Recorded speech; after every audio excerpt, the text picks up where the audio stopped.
Guys, in this video, we are going to look at what is command menu and how we can add command menu to our React apps using Tailwind CSS. Command menu is basically a type of navigation that opens with a keyboard shortcuts. Let's say I am here on my dashboard and I'm trying to find a settings page, and here on the navigation, I'm not able to locate where the settings are and I'm just getting lost here. But here on the main nav bar, I can see a little settings icon that takes me to the settings page. But let's say that user is on the dashboard and confused about where to find the settings. In that case, the command menu or a menu that opens with the keyboard shortcuts is going to be really helpful. So user is going to just hit Control K, and that's where they are going to find all the important features that this dashboard has. And user can actually search for settings and just click on open settings, and it takes them directly to the settings page. So now we understand what exactly command menu is. Now we can go to Visual Studio Code and try to build a command menu on this dashboard from scratch. Before we do that, please do subscribe to the channel and hit a like on this video.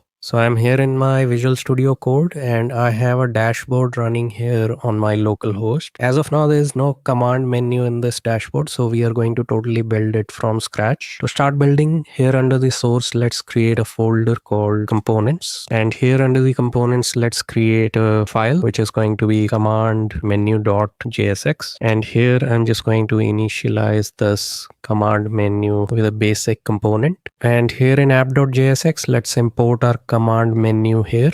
And we are going to place our command menu near the navigation bar that's here. So let's scroll down and try to find a navigation bar. So that's my main app component, and I can see that my navigation bar is placed here. So right above this navigation bar, I'm just going to place my command menu here. Now let's go back to command menu and start building this component from scratch. This command menu is going to open with the keyboard shortcuts. So we are going to need a state in this file which is going to track whether the command menu is open or not. So we are going to create a state here which is going to be open, set open, and this is going to be use state, and the initial value of this is going to be false. Command menu is also going to have a search bar where user can search for different features that are there on the menu. For the search bar, user is going to type some kind of query. So we are going to need a state query, set query, and this is again going to be use state, and the initial value of query is going to be empty string. When user is going to click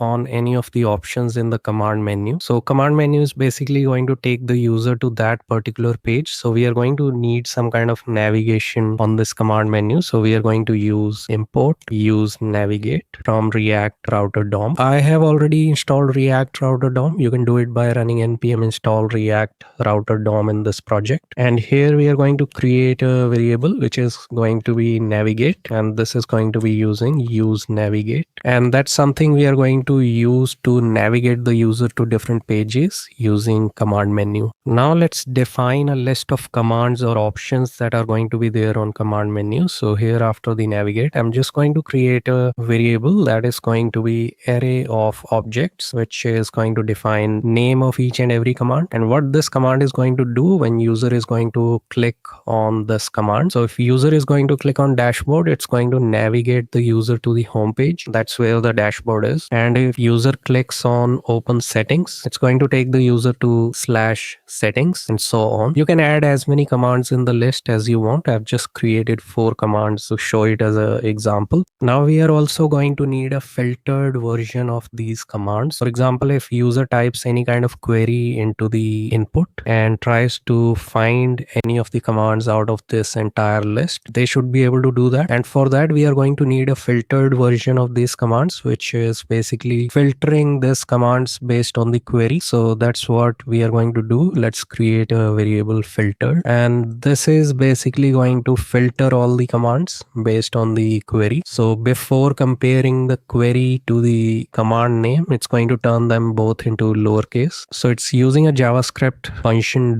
.includes, which means if user is going to type dash into the query, because this entire command name includes dash, so that's what is going to show in the search results. And we are going to use this filtered variable to show the search results when we start designing the command menu here. So the last thing that we are going to need before we start building the UI for the command menu is some kind of event listener, which should be mounted on the project and which is going to be linked to some keys on the keyboards. For example, if you press Ctrl K, that's when this event listener is going to fire and open the command menu. To add this event listener, I'll be using use effect. And in this use effect, we are going to add the event listener by writing something like window.add event listener. And this event listener is going to be key down event listener. And when someone is going to press a key on the keyboard, it's going to fire a function that is going to be handle key. We don't have this function in the project, so we are going to define it right here. So this is going to be const handle key, and this is going to receive an event. And when it's going to receive an event, we can say that if event dot control key, which means if user has pressed a control key, or for the Mac users, it's going to be meta key, which is basically a command key. So we are saying here that if user is going to press a control key or a command key, and the second key that user has to press is K, you can put any key here. I'm just using control K as a shortcut to open the command menu. So I'm writing that if user is going to press control and K or command K, that's when our command menu is going to open. But before we open that, we have to prevent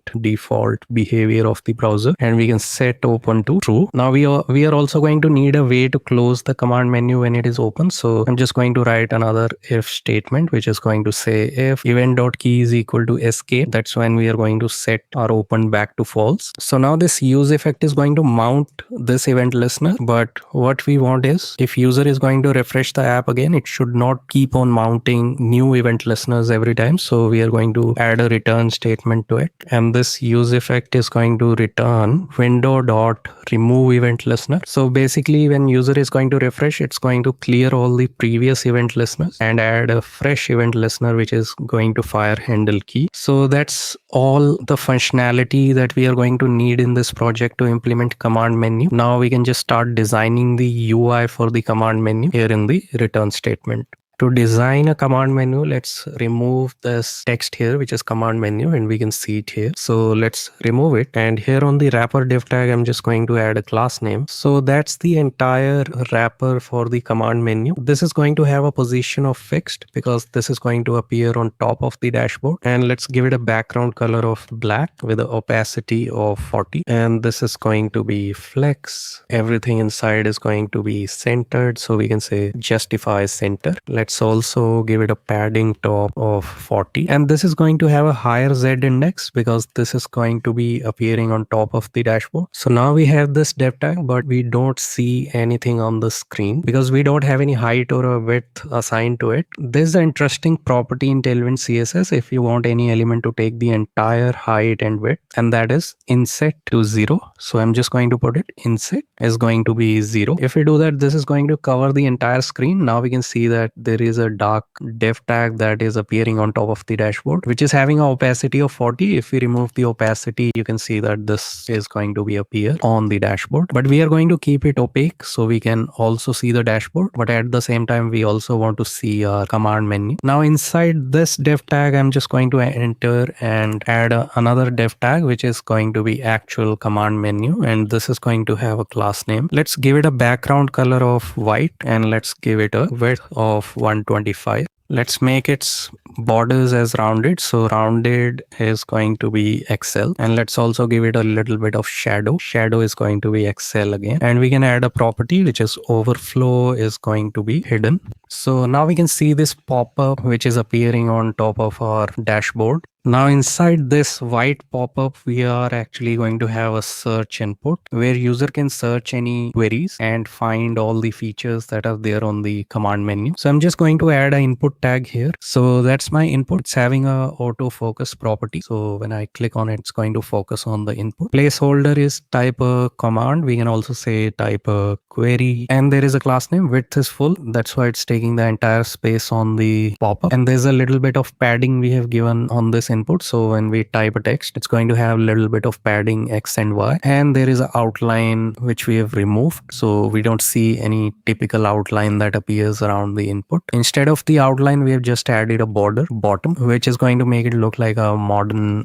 search input. And the next thing we want to have here is to have some options appearing below this search input.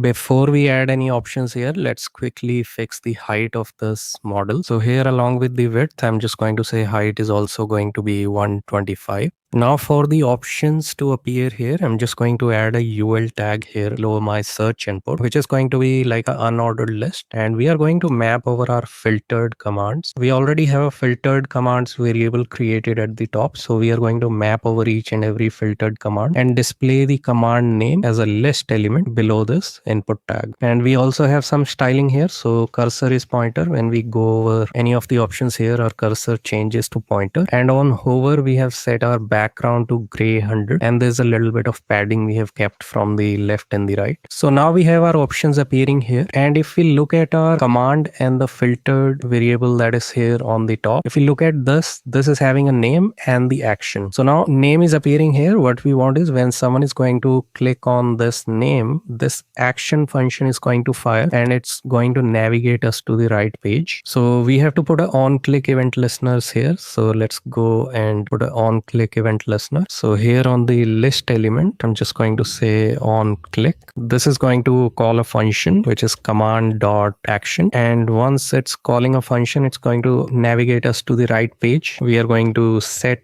open to false, which is going to close our model, and we are also going to clear any query that's there in the input, and that's going to be empty string. So now everything is working. Now if we click on open settings, this is taking me to the settings page, but the model is not closing. Why the model is not closing is because we do have an open state, but we haven't put a condition here that the model should appear only when open is true. So we are going to do that. So let's wrap our entire div tag, which is going to say open and end. Basically, this is going to render only when open is true. So we are going to wrap this in a condition here, and we are also going to wrap our entire code in a fragment to fix this. So now our model is not appearing, but if I go here and click Control K, my model is going to pop up. And if I click on any of the settings, it's going to take me there. So it's taking me to settings. If I try that again and go to the dashboard, it's taking me to the dashboard and closing on its own. So guys, that's all I wanted to cover in this video